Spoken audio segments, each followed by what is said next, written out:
Hey, how's it going, everybody? Welcome back to 2A News Now.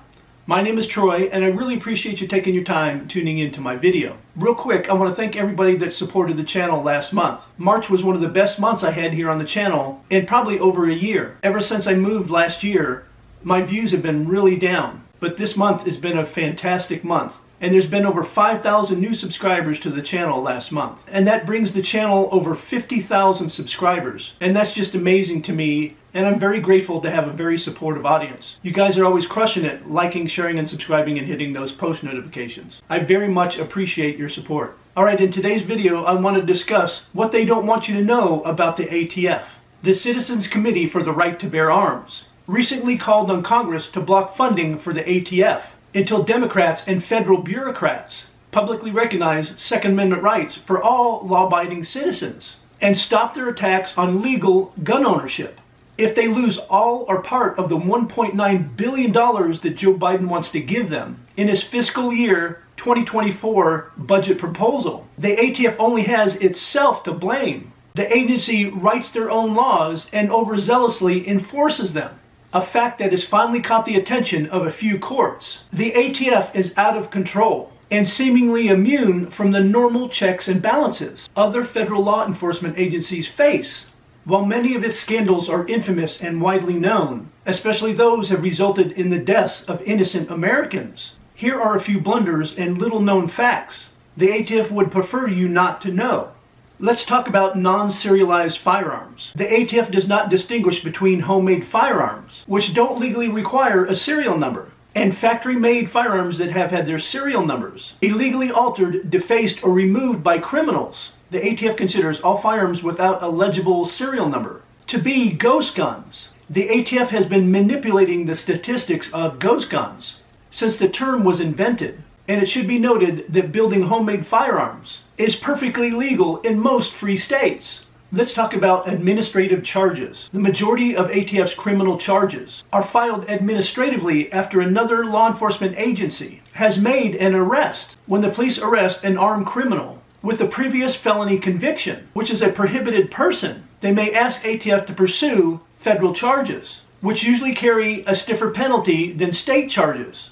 And of course, the ATF takes credit for the investigation and subsequent prosecution, once again manipulating the stats by claiming it was part of its Project Safe Neighborhoods program. Let's talk about how the firearm industry doesn't trust the ATF.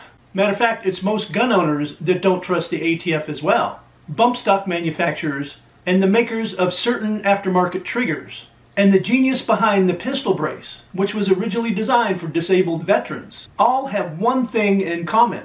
They all received determination letters from the ATF that said their accessories were fine and they weren't subject to the NFA Act. Then after succumbing to political pressure, the ATF changed its mind. Bump stocks and certain drop-in triggers became machine guns, and more than 40 million pistol braces could soon become short-barreled rifles, while the agency's newfound zeal to write and enforce its own laws will likely be resolved in the courts. It will be a lengthy and expensive process. Meanwhile, there's at least one small trigger manufacturer who's waiting for the next administration before sending anything to the ATF for review. Let's talk about ATF's leadership and how it's reviled by its staff. Some of the ATF rank and file are gun people. They join the agency for a variety of reasons. Some to take bad guys off the street, some to protect the public, or those who just want to qualify for a federal pension. They will tell you that there's two ATFs, the careerists who put in the time and do the work, and then there's the politically appointed leadership. Most agents eventually tee off on their leadership. The agents blame political appointees for the agency's long list of mistakes. To name a few, Waco, Ruby Ridge, Fast and Furious, all of which resulted in the loss of civilian lives. Let's talk about the ATF's secret gun registry. The ATF has been caught at least twice creating an illegal gun registry, which of course is in violation of federal law. First, we learned that ATF agents were digitizing millions and millions of Form 4473s, which were shipped to the agency by gun dealers who retired, quit, or went out of business. And then an Arizona gun dealer caught an ATF inspector photographing his paperwork with her cell phone. And to date, no one has been disciplined for these clear violations of federal law. And next let's talk about how the ATF has a selective memory. The ATF has no mention of Ruby Ridge, Randy Weaver, or the 11-day standoff that killed Weaver's wife and son, and Deputy U.S. Marshal William Deegan.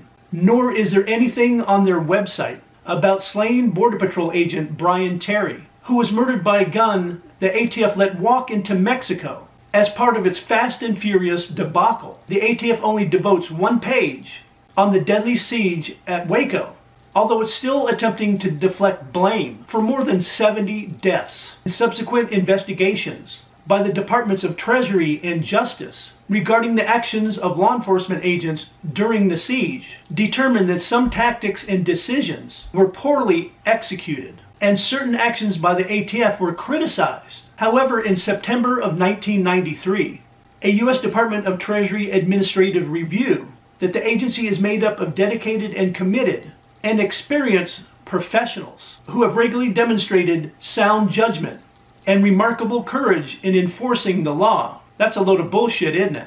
Now let's talk about how the ATF recruited mentally disabled informants. In 2013, a Milwaukee newspaper revealed that the ATF set up storefront stings and that the agents specifically recruited mentally disabled people for informants. At first, the use of these informants was attributed to rogue agents operating solely in Milwaukee, but the newspaper revealed that the tactic of recruiting low IQ informants was commonplace and was also used in Pensacola, Albuquerque, and Wichita. Let's talk about FFL revocations for clerical errors. Revocation of FFLs have increased 500%.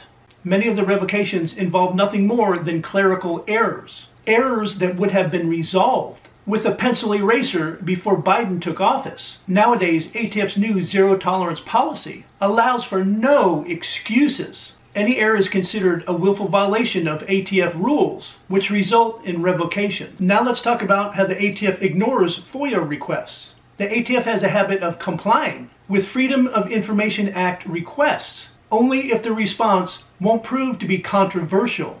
They will ignore FOIAs if the response will prove embarrassing to the agency, whether the ATF likes it or not. The Freedom of Information Act is a federal law.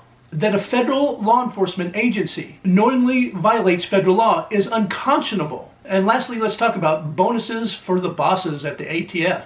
2 years ago, an ATF whistleblower told the public the ATF was awarding 25% bonuses to administrators who did not qualify for the bump in pay. The law enforcement availability pay, or LEAP bonuses, were meant for criminal investigators only, those working irregular shifts or on call for all hours. LEAP bonuses were not meant for administrators. A subsequent investigation by the Office of Personnel Management found the ATF paid at least 94 employees inappropriately and concluded ATF engaged in prohibited personal practices. Just to sum it up, and you all know this, the ATF is rogue and it's out of control, and Congress needs to put a stop to it as soon as possible. As always, I would really like to hear your thoughts about the story in the comments section down below. And once again, I want to thank everybody for their support by liking, sharing, and subscribing and hitting those post notifications. And hopefully you know it helps the channel out tremendously. And I invite everybody back to see my next video.